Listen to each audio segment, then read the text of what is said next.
Good morning Pilipinas. It's me again, Teng, and I'm blessed, awesome, and winning. Ayan, so as you can see, nasa labas tayo agad. No? Actually, hindi pa tayo na-uwi talaga. Natulog tayo sa tita ko sa Intercity. Um, Sabi ko, idip lang ako, pero nakatulog talaga ako ng malala. So, after ko dun sa Makati, I went to the house of my tita, no, sa Intercity. So, doon na ako nagpagabi, natulog. And right now, iniisip ko kung magsisimba na muna ba ako o uwi muna ako, papahinga, gano'n. And sabi ko, since nandito naman ako sa Alabang, so might as well na magsimba na din. So yun. Right now, dito ako naghihintay ako para mag-open yung mall sa festival. So, dito tayo sa Coffee Bean. Favorite natin ng Coffee Bean kasi they supporting Real Life Foundation, no? At yun yung foundation ng Victory Church.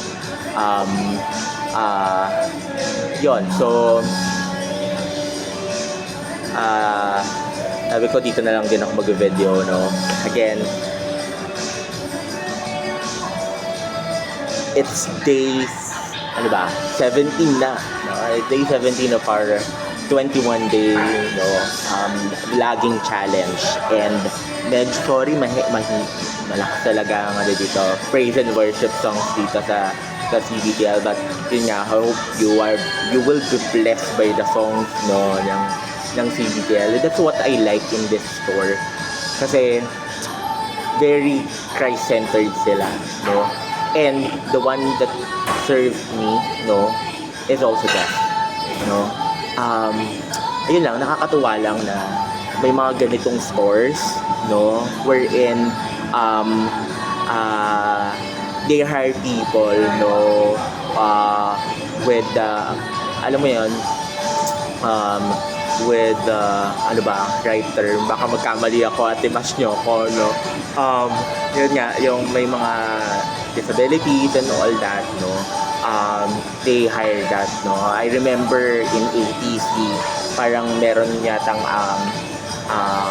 I don't know if autism yata, no, spectrum, no, yung server, no. And nakakatuwa lang those companies that hire people, no,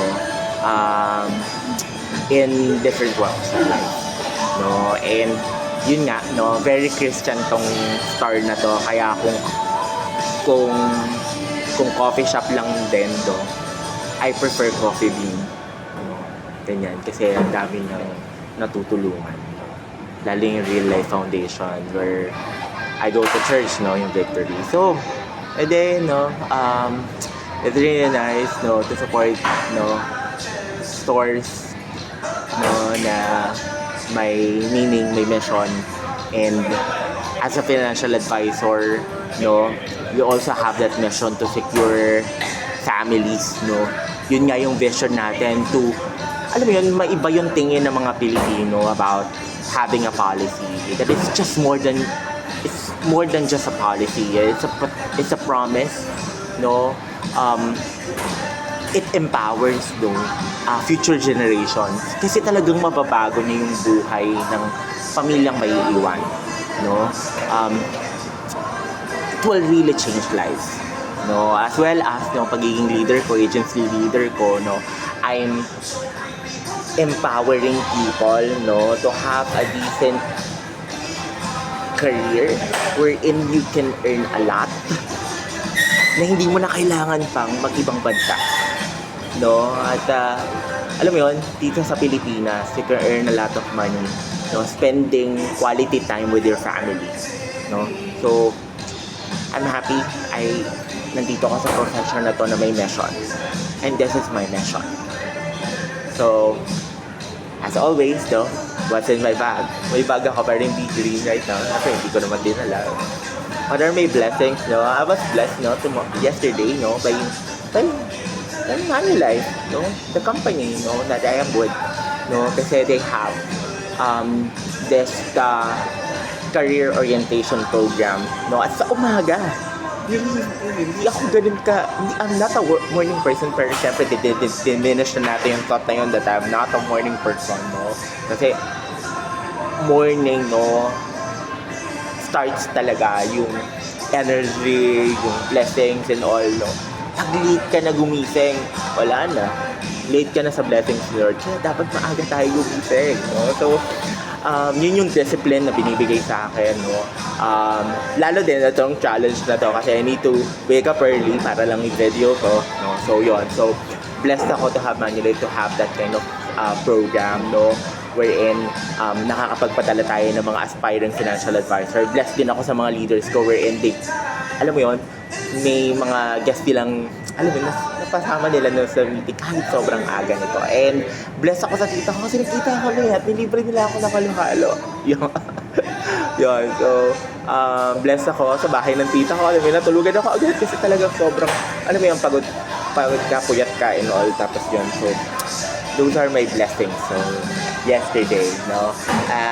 Accomplishments. What are my accomplishments? Tapos accomplishments ko yesterday, syempre yun nga, nag-BYD. Nag-COP tayo, sorry. Nag-COP tayo kahapon. So, yun, yes, no? At, may guest tayo yesterday, no? And, more to come.